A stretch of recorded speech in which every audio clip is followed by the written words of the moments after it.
ሰላም ጤና ይስጥልኝ እንዴት ናችሁ? ለዚህ ቻናል አዲስ ከሆናችሁ ሰብስክራይብ በማድረግ ቤተሰቦች እንድትሆኑ ጋብዛለሁ። ቪዲዮውን ላይክ በማድረግ ጀምሩት። እንዲሁም ቪዲዮውን አይታችሁ ስትጨርሱ የእናንተን ሐሳብ አስተያየት ኮሜንት ላይ አስቀምጡልኝ።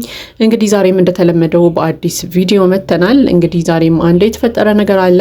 ሁላችንንም እንግዲህ ያስደነገጠ ጉዳይ ነው ማለት ነው። እንግዲህ ጉዳዩ ምንድነው የሚለውን ሰፋ ዘርዘር አድርገን ለማየት እንሞክራለን ማለት ነው። እንግዲህ ሰሞኑን አብርሃምና ሄርሜላ አንድ ላይ ናቸው። የፍቅር ግንኙነታቸውን እያጠነከሩ ይገኛሉ።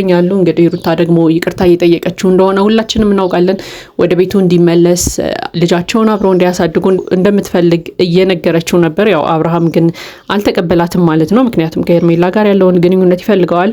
እንግዲህ በዚህም ምክንያት ሩታ በጣም አዝና ነበር ሰሞኑን ማለት ነው። እንግዲህ ሁላችንም እየጠየቅን ነበር፣ እውነት ሩታ አብርሃምን ፈልጋው እንደ ድሯቸው ለመሆን አስባ ነው ወይንስ ደግሞ በሄርሜላ መበለጧ አናዷት ነው ይቅርታ እየጠየቀችው ያለችው የሚለው እንግዲህ ሁላችንም ጥያቄ ነው። ለማንኛውም ግን ከዚሁ ጋር ተያይዞ እንግዲህ አንዳንድ የወጡ መረጃዎች አሉ ማለት ነው። እነዚህ መረጃዎች ምንድናቸው የሚለውን እንግዲህ ቀጣይ እንመለከታለን ማለት ነው። እንግዲህ በአብርሃም ዙሪያም በሩታ ዙሪያም እንግዲህ የተለያዩ ሰዎች አሉ። ብዙ ጊዜ እንግዲህ እንደምናየው በአብርሃም ዙሪያ ያሉ ጓደኞቹ በጣም እጅግ በጣም እውነት ለመናገር የአብርሃምን ሕይወት ለማስተካከል የሚጥሩ የሚለፉ ሰዎች ናቸው።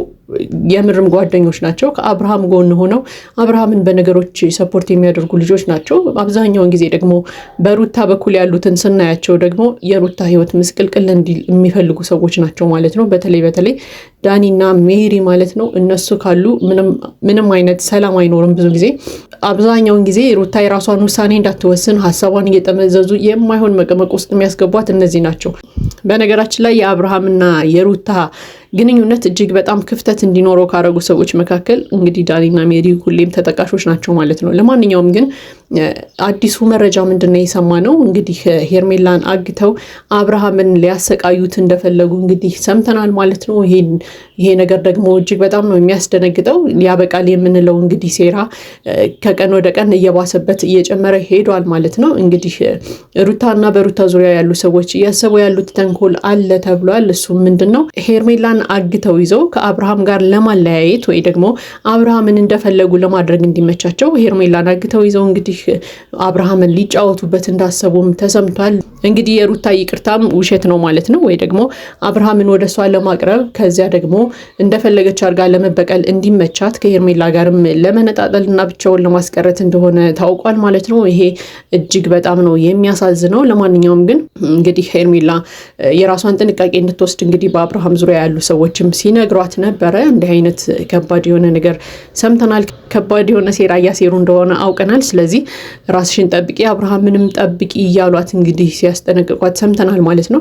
በነገራችን ላይ ሴራን እየወለደ ረዥም ጊዜን ይሄዳል ይጓዛል እንጂ ሴራ በተደራረበ ቁጥር ያው መቼም ቢሆን ሰላም አይመጣም። ስለዚህ አንዳችሁ ወገን ይህን ነገር ብታቆሙት መልካም ነው የሚል ሀሳብ አለኝ። በተለይ በሩታ በኩል ደግሞ እንግዲህ አብርሃም የራሱን ምርጫ መርጦ ወስኖ ከሄደ በኋላ መተውና የራስን ኑሮ መኖር ይሻላል ብዬ አምናለሁ። ምክንያቱም በልመና የሚሆን ነገር የለም። ፍቅር በልመና አይሆንም። አብርሃም ራሱ ትላንት ሲናገር የነበረው ምንድን ነው? በቃ እኔ ላንቺ ያለኝ ፍቅር አልቋል። ውስጤ ምንም አይነት ስሜት ሳይኖር አብሬሽ የምኖር ከሆነ እኔ ሳልሆን በድኔ ነው አንቺ ጋር እየኖረ ያለው። ስለዚህ ምንም አልጠቅምሽም፣ እኔ አንቺን አሁን ላይ አልወድሽም፣ ለአንቺ ስሜት የለኝም እያለ እንግዲህ ሲነግራት ነበር። ስለዚህ ሩታ በተደጋጋሚ ጊዜ አብርሃምን እየለመነችው ነው። ትላንትናም እንግዲህ ልጁን ይዛ እየለመነችው እንደሆነ አይተን ነበረ። ለማንኛውም ግን ፍቅር በልመና አይሆንም። በቃ አብርሃም አንድ ጊዜ ቆርጦ ወስኖ ሄደ ነው።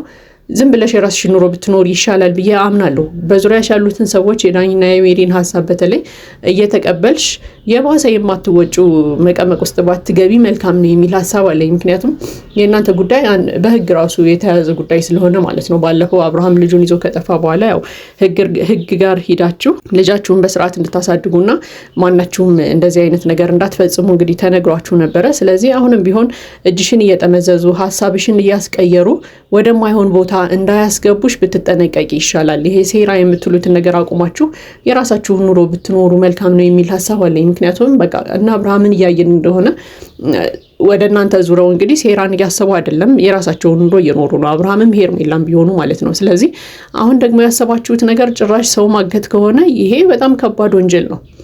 ስለዚህ ልጅሽን ከነጭራሹ እንዳታጭው ሁላ እፈራለሁ እኔ። ሴራዎች በተደራረቡ ቁጥር በቃ ለልጁ ራሱ የማይጠቅም ነገር ስለሆነ ህግ ራሱ ለአብርሃም ወስኖለት ልጅህን ውሰድ ሊባል ይችላል። ስለዚህ ምናልባት ይህንን ሀሳብ እያሳሰቡሽ ያሉት በዙሪያሽ ያሉ ሰዎች ከሆኑ እነሱን ሰዎች ሀሳባቸውን ልትቃወሚ ይገባል የሚል እምነት አለኝ። ስለዚህ ሄርሜላን አግታችሁ አብርሃምን እንደፈለጋችሁ ለማድረግ በሄርሜላ ልታስፈራሩት አስባችሁ ከሆነ ይህን ሀሳባችሁን ከአሁኑ ብትተውት መልካም ነው የሚል ሀሳብ አለኝ። ምክንያቱም ላንቺ አይጠቅምሽም፣ ስለማይጠቅምሽ ማለት ነው። ምክንያቱም ከዚህ በፊትም አብርሃምን እንግዲህ ፎቶ ምንም ይዛችሁ ስታስፈራሩት ምንም ስታረጉት ነበርና እነዛ ክፍተቶች ተደማምረው ነው አብርሃምን ከነጭራሹ ካንቺ ሊያርቁት የቻሉት። ስለዚህ አሁንም ቢሆን አብርሃምን ተበቀልሽውም አልተበቀልሽውም ያን ያክል የምትጠቀሚው ነገር አለ ብዬ አላምንም። ስለዚህ ዝም ብለሽ ልጅሽን ብታሳድጊ የራስሽን ህይወት አስተካክለሽ የወደፊትሽን ነገር ብታሳምሪ መልካም ነው የሚል ሀሳብ አለኝ።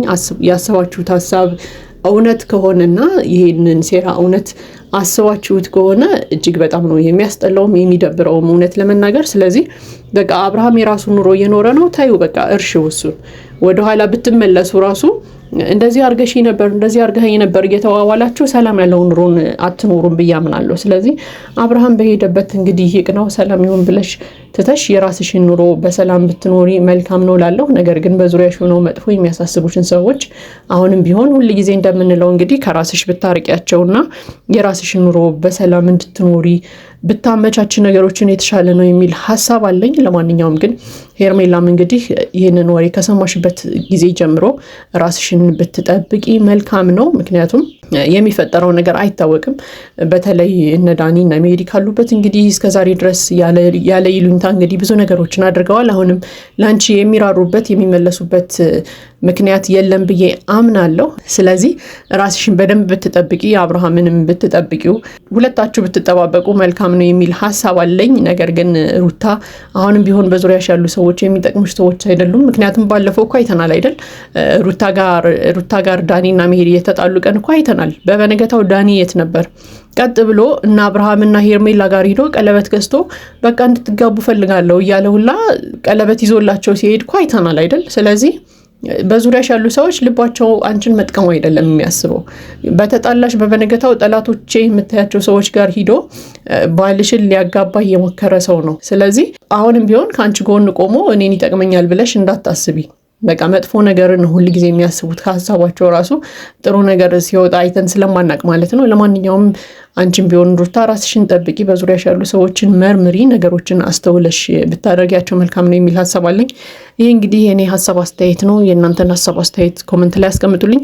ለዚህ ቻናል አዲስ ከሆናችሁ ሰብስክራይብ በማድረግ ቤተሰቦቼን እንድትሆኑ ጋብዛለሁ። ቪዲዮውን ላይክ በማድረግ አበረታቱን። መልካም ጊዜ ይሁንላችሁ።